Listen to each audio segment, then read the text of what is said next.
coming to the next topic in developmental disturbance of tongue. So in this video we will be discussing about hairy tongue. So hairy tongue, as in any other videos of oral pathology, what we do is we first try to understand the pathology from the name. We try to get an overall idea of the pathology from the name. So here hairy tongue, also called as lingua villosa, lingua nigra, black hairy tongue. So why is it known as hairy tongue? Is here your tongue, the papilla is gonna grow. Your papilla will be growing larger in size than the normal size. So it is described as somewhat hairy. It will be overgrowth, right? So it is described as hairy tongue.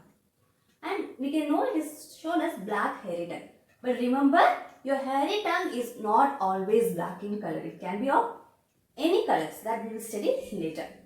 But only the name, it is specifying the color black. Next, lingua villosa. The villosa, the word is used because there is overgrowth of the filliform papillae and also there is more keratin production. Next, lingua nigra. Nigra means, again the nigra, the word means black discoloration. So there is black discoloration of the tongue. That's why it is lingua nigra. Next, combining lingua villosa and lingua nigra, the next name is lingua villosa nigra. Now one line which can describe hairy tongue, or the first line to be written for an introduction to hairy tongue is, hairy tongue is a defective desquamation of the filliform papillae. So we will try to understand this sentence. So what is desquamation? Desquamation means there should be shedding. There should be shedding of the filliform papillae. But we can see there is defect in that. So there is a fault in the shedding of filliform papillae. Your shedding of filliform papillae is not occurring properly. That is what we can see in hairy tongue. Since there is no proper shedding of the filliform papillae, it is growing more than the normal size needed. It is somewhat similar to your nails. Imagine you are not trimming your nails, you are not cutting your nails. What will happen? It will grow beyond the normal size. It will be keeping on growing. So only if you cut, it will be maintaining the normal size.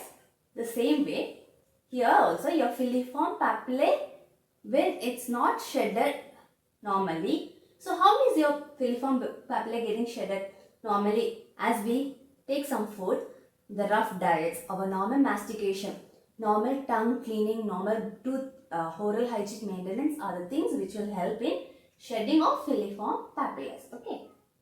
Now coming to the etiology. So I already from the first sentence itself I have told you the etiology. When there is no proper shedding of the filliform papillae, this is happening. So as I have told, when there is no shedding of the filliform papillae, when you are not brushing, when you are not doing a proper tongue scraping, that is, when there is no proper mechanical stimulus like proper brushing or proper diet, if you don't take rough diets or anything, only soft diet has been taken by the person for a long time. Such reasons, when there is lack of mechanical stimulation, what happens is the filliform papillae is getting hypertrophy. Hypertrophy means there is increase in the size. There is increase in the size of filliform papillae and desquamation is getting defective. There is no proper desquamation happening, which can eventually result in hairy tongue. Now there are some precipitating factors, some factors which can aggravate this. That is first, poor oral hygiene. When the patient is having a very bad oral hygiene, this can be aggravating factor. When they do not properly maintain a toothbrushing or tongue cleaning, anything. Second, soft diet. Third, tobacco. Finally, coffee or tea. Now, from the name we can see it is black hairy tongue, but it's not always black, I have said. So the colors can be anything. It can be brown, white, green, pink or anything. So the color will depend on the etiology and the contributing factor, the secondary factor, like any mouthwash which the patient is using or any candies, anything. If there is superficial candidiasis, it can be white in color. If the patient is having excess tobacco use, it can be brownish, blackish in color. So any factors can determine the color. So it is not always black in color. So I hope you have understood the etiology and contributing factors of hairy tongue. Next, coming to the clinical features. Now first, when we see the sex predilection, males have higher chance of occurrence. There is no racial predilection and there is no age predilection for hairy tongue. Next, as I have already told, there is overgrowth of filliform papillae. So normally your filliform papillae should be 1 millimeter in length. So it should be 1 millimeter in length, whereas in hairy tongue it's gonna be 15 millimeters. So it is almost like 15 times there is overgrowth of the filliform papillae. Second, there is high chance of occurrence of hairy tongue in HIV positive patients and also in patients who can be HIV negative, but intravenous drug users can also have high chance. So HIV positive patients have high chance, or even IV drug users. Next, your hairy tongue may remain asymptomatic, but it can change to symptomatic when there is a superficial growth of Candida albicans. When there is candidal growth, it can change to symptomatic, which may even, in severe cases, it may cause glossopyrosis. Glossopyrosis is burning tongue. It can lead to burning tongue. Next, due to the overgrowth of filliform papillae, when the tongue is getting contact with your palate, it can have a tickling sensation. Next, halitosis, bad breath. Already we know there is poor oral hygiene, and also due to the food debris also getting accumulated in the tongue between the papillas and everything, it can lead to a very bad oral hygiene and very bad smell. Next, you can see there will be thick coating in the tongue. And always remember, your hairy tongue will be not affecting most of the cases the anterior and lateral borders of the tongue.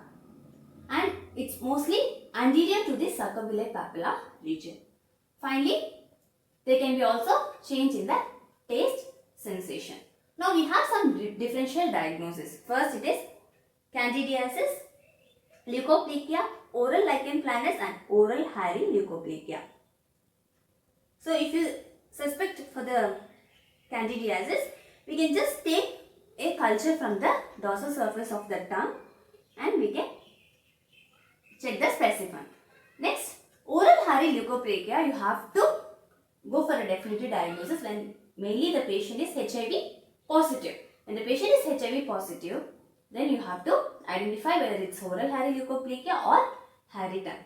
So the main differentiating factor between hairy tongue and oral hairy leukoplakia is the causative factor for hairy leukoplakia is Epstein-Barr virus, and also hairy leukoplakia can be seen in the lateral borders of the tongue also. Mostly hairy tongue is not seen in the lateral borders of the tongue. So these features can be differentiated. For a definitive diagnosis, you have to go for biopsy. So a punch biopsy can be performed and a definitive diagnosis can be obtained. Finally, oral lichen planus. Next, coming to the histology of hairy tongue. So histology, we can see there is hyperkeratosis and also we can say many inflammatory cells infiltrations. Next, coming to the treatment.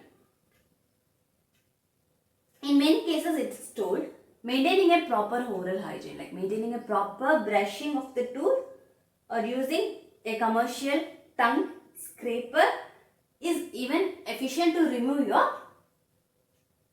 some of the coatings.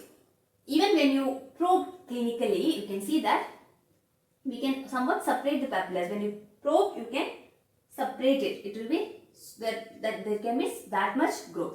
So even superficial scraping, we can somewhat desquamate the filliform papillae. When it is very severe, we have to go for surgical removal by either electrodissection or carbon dioxide lasers. But the main thing the patient has to follow is maintaining a proper oral hygiene, tongue brushing or tongue scraping should be done in their daily routine. So that's all about hairy tongue. See you again in another video with another topic. Well, I hope you have understood this video. Thank you.